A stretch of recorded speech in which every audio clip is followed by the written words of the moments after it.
안녕하세요. 서먼 멤버십 회원분들. AI가 막 모든 걸 다 해줄 것 같은 요즘이잖아요. 이럴 때일수록 우리가 진짜로 붙잡아야 하는 건 뭘까요? 오늘 그 실마리를 한번 찾아보려고 합니다. 오늘의 썸먼 데일리 브리프 시작합니다. 요즘 정말 흥미로운 일들이 벌어지고 있거든요. 챗 GPT를 만든 오픈 AI가 갑자기 팟캐스트 회사를 사고 우리나라 패션 공용인 무신사는 패션 잡지를 인수했어요. 아니, AI 시대에 왜 다들 갑자기 미디어랑 컨텐츠 회사에 이렇게 주목하는 걸까요? 네, 방금 말씀드린 것처럼 무신사가 패션 잡지를, 오픈 AI가 팟캐스트를 인수했죠. 그런데요, 이런 움직임이 사실 완전히 새로운 건 아니에요. 옛날에도 보면 워런 버핏이나 손정희 같은 전설적인 투자자들이 일찌감치 미디어의 가치를 알아보고 투자한 적이 있었거든요. 그렇다면 왜 하필이면 바로 지금 이 AI 시대의 컨텐츠 회사가 다시 이렇게 스포트라이트를 받는 걸까요? 서머님이 직접 쓴 글에 따르면요. 그 해답은 미디어 회사가 가진 딱 두 가지 핵심 자산에 있다고 합니다. 그리고 이 자산들이 AI랑 만나면 엄청난 시너지를 낼 수 있다는 거죠.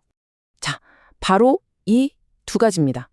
콘텐츠 자산, 그리고 네트워크 자산. 먼저 콘텐츠 자산을 좀 볼까요? 수십 년간 쌓아온 독창적인 콘텐츠들, 그리고 그걸 만드는 뛰어난 창작자들이 바로 이 자산의 핵심이에요. 이런 특별한 콘텐츠들은 AI를 가르치는데 아주 귀한 교과서, 즉 데이터가 되는 거고요. 두 번째는 네트워크 자산인데요. 이건 바로 사람들이죠. 충성도 높은 팬 커뮤니티부터 업계의 중요한 인맥들, 그리고 유통망까지. 이게 전부 돈 주고도 쉽게 살 수 없는 진짜 자산이라는 겁니다. 서머님이 쓸 글에서 특히 이 부분을 강조하는데요. 사실 컨텐츠 시장은요, 한 명의 천재가 모든 걸 다 뒤집어버리는 경우가 정말 많잖아요. AI가 아무리 발전한다고 해도 사람의 마음을 깊숙이 파고드는 독창적인 콘텐츠를 만드는 그 뛰어난 창작자 한 명의 힘은요, 절대로 대체할 수가 없다는 겁니다. 이게 바로 미디어 회사가 가진 진짜 가치인 거죠. 자, 그러면 그 컨텐츠 자산의 가장 중요한 알맹이, 바로 이야기는 대체 어떤 힘이 있길래 사람의 마음을 그렇게 사로잡는 걸까요? 이 질문의 힌트를 BBC의 스타 기자가 쓴 책에서 한번 찾아보겠습니다. 포브스에 실린 한 칼럼에 따르면 행동과학자인 프라기아 아가왈 교수가 이런 말을 했어요. 성공하는 브랜드는 결국 자기만의 독특한 스토리로 고객과 끈끈한 정서적 유대감을 만든다고요. 그러니까 스토리는 그냥 정보를 전달하는 걸 넘어서서 신뢰와 흥미를 만들어내는 가장 강력한 무기라는 뜻이죠. 사람들이 내 말에 집중하기 시작했다라는 책에 진짜 재밌는 사례가 하나 나오는데요. BBC에서 처음 영상을 만들 때 중간중간에 EU와의 무역 이런 식으로 설명하는 자막을 넣었대요. 친절하게 설명해 주려고 한 거죠. 근데 웬걸 시청자들이 오히려 집중이 안 된다는 거예요. 그래서 아주 과감하게 그 자막을 싹 다 빼버리고 그냥 물 흐르듯 자연스러운 이야기 흐름에만 집중했어요. 결과가 어땠을 것 같으세요?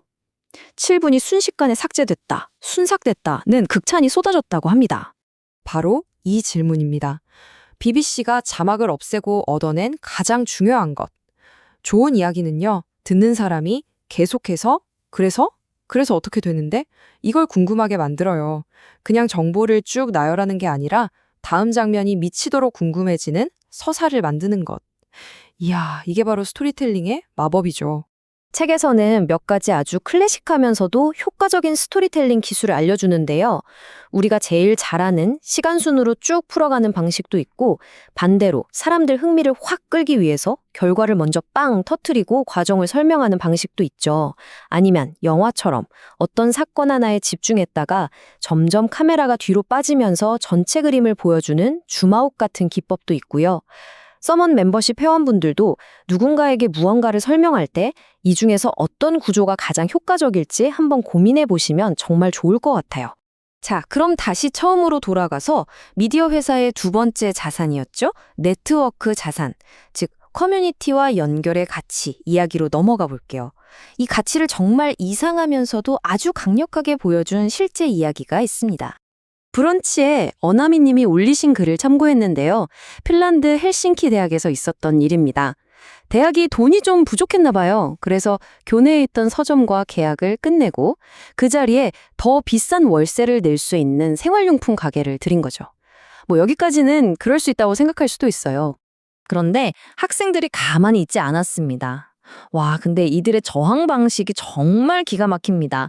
새로 생긴 생활용품 매장에 다 같이 우르르 들어가서 각자 가져온 책을 들고 책 읽는 척 연기하기 대회를 열어버린 겁니다.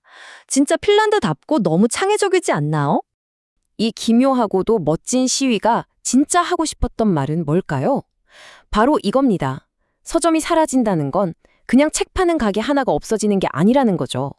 그 공간에 모여서 책을 고르고 조용히 대화를 나누던 그 사람들, 그 커뮤니티 자체가 공기 중으로 사라져버린다는 의미였어요. 학생들은 그 공간에서 우리는 사라지지 않았다고 온몸으로 보여준 거죠. 이렇게 우리가 연결과 커뮤니티를 원하는 게 그냥 감성적인 얘기가 아니에요. 심리학에서는 이게 인간이 성장하는데 없어서는 안 될 필수 요소라고까지 설명합니다. 연결의 법칙이라는 책에 따르면요, 우리에게 정말 의미 있는 관계에는 바로 자기 확장성이라는 게 있다고 해요. 이게 뭐냐면 좋은 관계는 그냥 같이 놀고 즐거운 걸 넘어서서 서로를 통해 배우고 성장하면서 나의 세계가 점점 더 넓어지는 경험을 하게 해준다는 거예요. 우리가 친구나 동료의 응원 덕분에 용기를 내서 새로운 도전을 하기도 하고 그 사람의 좋은 점을 보면서 나도 모르게 배우고 더 나은 사람이 되어가는 것. 바로 그런 거죠. 그럼 이 끈끈한 유대감, 연결은 어떻게 하면 더 강해질까요? 책에 따르면요, 정말 재미있는 연구 결과가 있어요. 모르는 사람들끼리 달콤한 사탕을 나눠 먹게 한 그룹보다 아주 매운 고추를 같이 먹게 한 그룹이 서로를 더 가깝게 느꼈다고 합니다. 심지어 울트라 마라톤처럼 정말 죽을 만큼 힘든 활동을 같이 한 사람들이 그냥 편안한 활동을 한 사람들보다 훨씬 더 끈끈한 관계가 됐고요.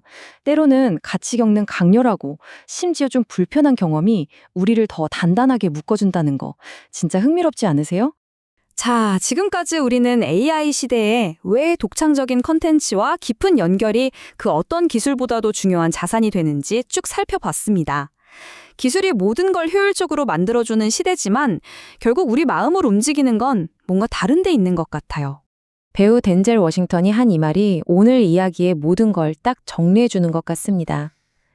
우리는 왜 기도할 때, 키스할 때, 울 때, 꿈꿀 때 눈을 감을까요? 인생에서 정말 아름다운 것들은 눈으로 보는 게 아니라 느껴지는 것이기 때문입니다. 좋은 이야기, 좋은 관계, 전부 눈에 보이지 않지만 우리 마음에 깊은 울림을 주는 것들이죠. 기술이 아무리 발전해도 스토리텔링을 비롯한 컨텐츠 역량과 관계를 쌓아가는 네트워크 역량은 계속해서 중요해질 것 같은데요. 아니, 어쩌면 이 역량들은 AI 시대에 더 큰 가치를 지닐지도 모르겠습니다. 그런 의미에서 어떤 일을 하던 좋은 콘텐츠와 좋은 연결이 주는 가치를 차곡차곡 쌓아가는 삶을 살아가시길 바라옵니다. 늘 감사합니다.